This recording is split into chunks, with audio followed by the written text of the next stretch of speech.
For many years, debates around degrowth and postcapitalism understandably focused on arguing the fundamental case for the ecological and social harms of growth. However, there was less focus on what it might look like to bring degrowth into action. This has changed in recent years, for instance with the release of the book Degrowth and Strategy, How to Bring About Socio-Ecological Transformation, led by a collective based in Vienna, Austria. Other recent texts, like The Future is Degrowth, have also taken this more political approach. While more will be said on this channel about the content of those books, it's important to note that much of this framework is inspired by Erik Olin Wright's 4 logics of anti-capitalist strategy. If we take for granted that it is desirable to move beyond capitalism, for the sake of human and ecological flourishing, how could it be done? The logics which Wright develops are summarized as smashing capitalism, taming capitalism, escaping capitalism, and eroding capitalism. He lays these out on 2 axes. As he states, one axis concerns the goal of anti-capitalist strategies, that is, transcending the structures of capitalism or simply neutralizing the worst harms of capitalism, while the other dimension concerns the primary target of the strategies, whether the target is the state and other institutions at the macro level of the system, or the economic activities of individuals, organizations, and communities at the micro level. In the end, you get a grid as follows. Feel free to pause at this point to examine the table before I explore these strategies.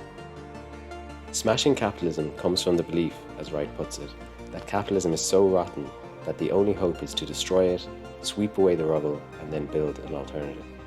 It leads to visions of socio-political change in which, for instance, mass mobilization leads to a revolutionary party seizing power, even through violent overthrow. It is one thing to burn down old institutions. It is quite another to build emancipatory new institutions from the ashes, however. Taming capitalism is the name given by Wright to social democratic anti-capitalism. Through this, institutions are built which constrain or neutralize the harms of capitalism. While regulations and social safety nets are sometimes adequate, for Wright, this is somewhat like a medicine which effectively deals with the symptoms rather than the underlying causes of a health problem. Besides, Wright points out, rather than taming, capitalism appears to have been unleashed through processes of neoliberal globalization over recent decades. Escaping capitalism has been informed by a belief that we may not be able to change the world at large, but we can remove ourselves from its webs of domination and create our own micro-alternative in which to live and flourish. Examples cited by Wright include hippies of the 1960s and efforts by the Amish to protect themselves from the influence of the rest of society. While easily criticized, Wright notes that escapist initiatives can also serve as models for more collective, egalitarian, and democratic ways of living. Eroding capitalism is closer to the outlook taken by this channel. No one place or economy is homogeneous, and no one place or economy is purely capitalist. Therefore, from families to worker cooperatives to peer-to-peer collaboration, we see the chipping away of any supposed capitalist dominance.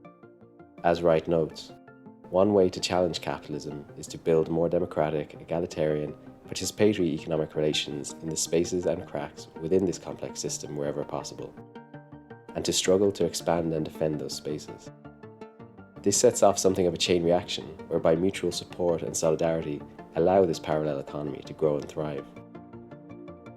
Wright's strategic vision sees eroding capitalism as valuable, but it is only plausible if it is combined with the social democratic idea of taming capitalism. We need a way of linking the bottom-up, society-centered strategic vision of anarchism with the top-down, state-centered strategic logic of social democracy.